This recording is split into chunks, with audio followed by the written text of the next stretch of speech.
Bueno, en la clase anterior estuvimos hablando de los tipos de contaminante y mencionamos que nos íbamos a focalizar en la contaminación de suelos por hidrocarburos. Ahora básicamente vamos a trabajar en la remediación y la eliminación de estos de desperdicios petroleros y la recuperación de los suelos. La remediación es un concepto que quizá para los ambientales ya es conocido, que es la aplicación de estas estrategias físico-químicas para evitar o corregir el daño de la contaminación de los suelos. Son estas operaciones que ustedes hacen de manera de reponer un poco, no del todo, digamos, la vegetación, el terreno y la fauna. De acuerdo al objetivo que persiguen, vamos a tener técnicas de contención, de confinamiento y de descontaminación. Las de contención aíslan el contaminante sin actuar sobre él.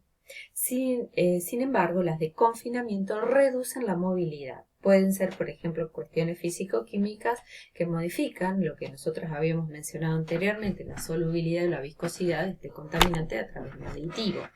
Y las técnicas de descontaminación son aquellas que buscan eliminar este material contaminante del suelo. Los tratamientos, ya para la mayoría conocidos, pueden ser físico-químicos, biológicos, térmicos o mixtos, y se pueden clasificar como in situ, que se realizan en el lugar donde se localiza el contaminante, o ex situ, que requieren una excavación, traslado y un tratamiento y posterior, colocación nuevamente en el sitio. En este cuadro me parece interesante hacer una pequeña comparación grosera de los tratamientos in situ y ex situ. Los tratamientos in situ tienen un bajo costo, un bajo impacto, pero el tiempo de actuación y la eficiencia en el tratamiento es bajo. ¿Por qué? Porque son generalmente metodologías bastante lentas.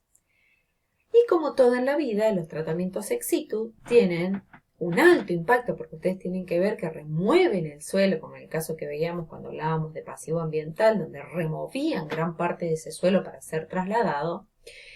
Pero en cuanto al beneficio, es muy bueno, es un tiempo corto de actuación y tiene un buen resultado. En este cuadro, ustedes pueden ver cómo son las técnicas, si son aplicables in situ o ex situ, cuáles son las físico-químicas, las biológicas, las térmicas y las mixtas. Vamos a hablar básicamente de esas, haciendo hincapié en suelo, no en agua, y en hidrocarburos. Dentro de las técnicas de remediación del cuadro que anteriormente mencionamos, vamos a ver cuáles son las ventajas y desventajas de estos tres grandes grupos, como son los biológicos, los físico-químicos y los térmicos.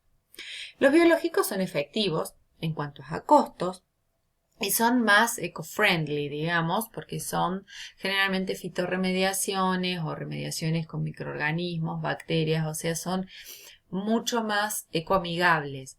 Sin embargo, requieren mucho tiempo, hay que verificar la toxicidad de los intermediarios y no pueden emplearse si el tipo de suelo no favorece ese crecimiento microbiano.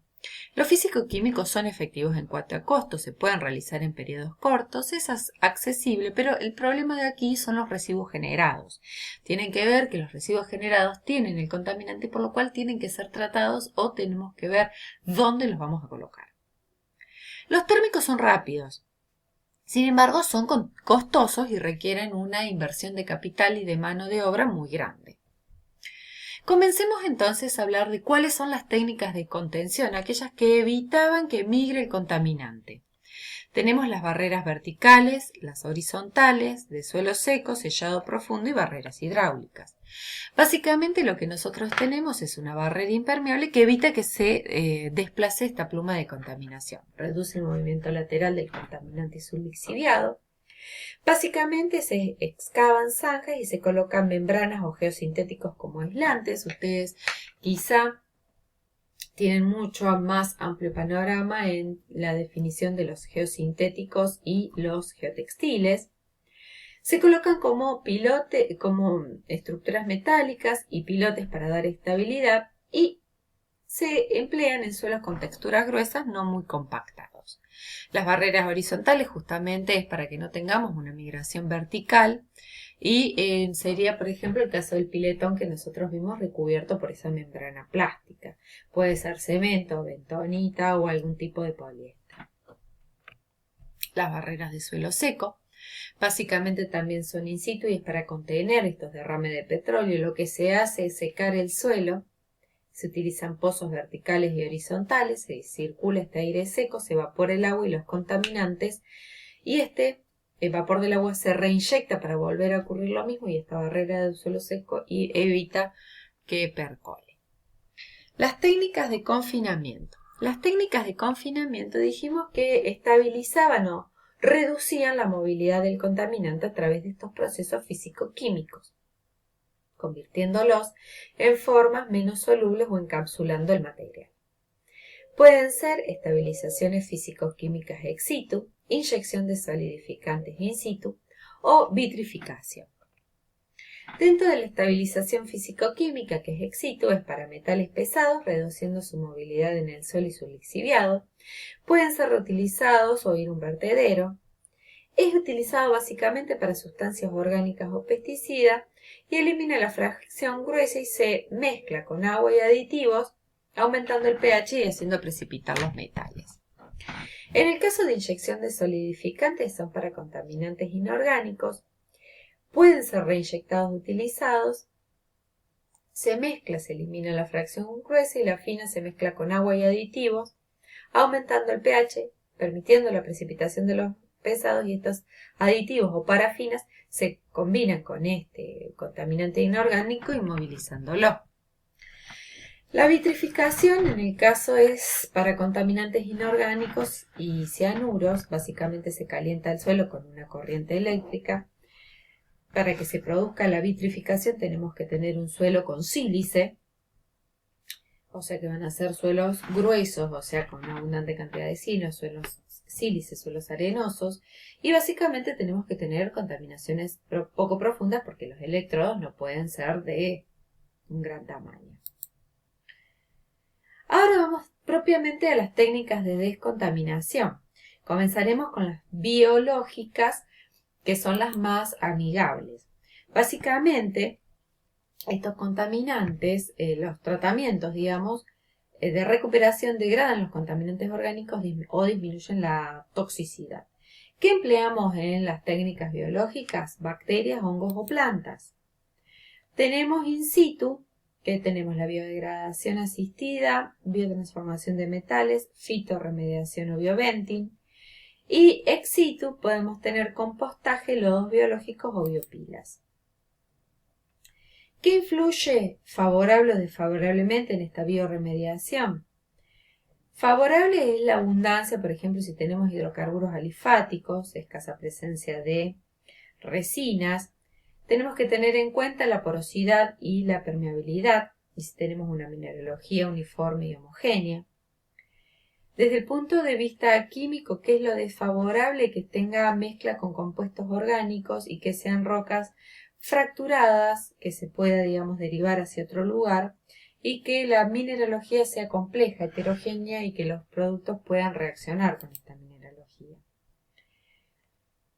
Básicamente, es para suelos que están contaminados con metales pesados, aguas salinas, fertilizantes y plaguicidas, y en este caso lo vamos a emplear con los hidrocarburos. En el caso de la biodegradación asistida, básicamente son soluciones ricas en nutrientes, saturados en oxígeno, que busca mejorar o aumentar el tiempo en el cual el contaminante se biodegrada. ¿Sí? Esto depende de la degradabilidad del contaminante y puede tardar años. Fíjense que básicamente tenés el suelo contaminado, un reciclador de agua, se inyecta este agua, esto se oxigena y permite una mayor aceleración de la degradación del contaminante. En el caso de la biotransformación de metales, nosotros agregamos cepas microbianas para que estos lo absorban, acumulen y hagan precipitar. También pueden tardar meses o años. En el caso de la fitorremediación se emplean plantas para transferir, estabilizar y concentrar estos contaminantes.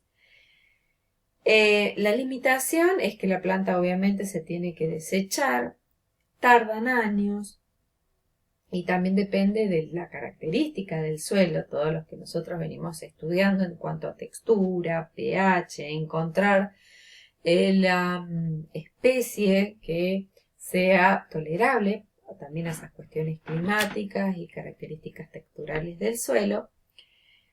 Y justamente las estaciones del año, porque también tenemos que esperar a que la planta crezca. Dentro de esta fitorremediación nosotros tenemos etapas donde tenemos la fitoestabilización, que es la reducción de la biodisponibilidad del contaminante, la fitoextracción, donde esto se extrae y acumula en hojas, tallos y raíces, la fitodegradación, que es por parte de los organismos, la fitovolatilización y la rizofiltración, que es lo que se absorbe por raíces. Otra técnica que tenemos puede ser el bioventing, que el bioventing es soplar aire en suelos contaminados con hidrocarburo, dependiendo de la permeabilidad y la biodegradabilidad del compuesto, y permite que estos se volatilicen, pero obviamente este material, antes de ser liberado, tiene que ser pretratado para no eliminar compuestos indeseables. Un poco acá es lo que yo les decía, nosotros trabajamos en esta zona no saturada, no vamos a trabajar tanto con los contaminantes en el agua subterránea. Recordemos entonces un poco que la permeabilidad de las rocas, fíjense en la capa impermeable que tenemos poca porosidad y muy buena porosidad en la capa freática. La biolabranza. La biolabranza es un suelo contaminado que se mezcla con nutrientes que permiten se remueven periódicamente y favorecen la aireación. Esto hace que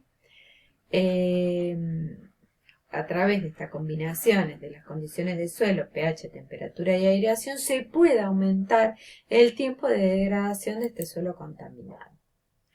Y por último tenemos las biopilas dentro de esta remediación biológica, donde es ex situ, el suelo es extraído y se va intercalando con capas de básicamente de otros de compostaje, de otros materiales, con tuberías, de manera que este suelo, a medida que se va degradando, estos microorganismos van acelerando la degradación del hidrocarburo, este material, este gas liberado, es también tratado y liberado a la atmósfera, ¿sí? Básicamente se tienen que controlar parámetros como humedad, temperatura y pH. Y básicamente tener presente la fauna, flora y fauna microbiana, y tener en cuenta los lixiviados que también tienen contaminantes. El composteo es justamente para suelos degradados, también desde un punto de vista de fertilidad, no precisamente contaminados con hidrocarburos, en la cual se utilizan para mejorar el balance de los nutrientes, aumentar la presencia de materia orgánica y el mejor rendimiento del suelo. Los lodos también se utilizan para principalmente el uso de pesticidas. Las limitaciones básicamente son en suelos de tipo arcilloso. Los suelos tienden a ser poco permeables, estos suelos tratados, y es también cuando es necesario disminuir el tiempo de tratamiento de estos suelos que se encuentran contaminados con los hidrocarburos. Básicamente se utiliza el suelo contaminado, se coloca en un agitador, se combina con una sustancia que lo limpia y posteriormente tenemos el suelo limpio que puede ser nuevamente colocado en el lugar. Es una técnica costosa porque hay traslado de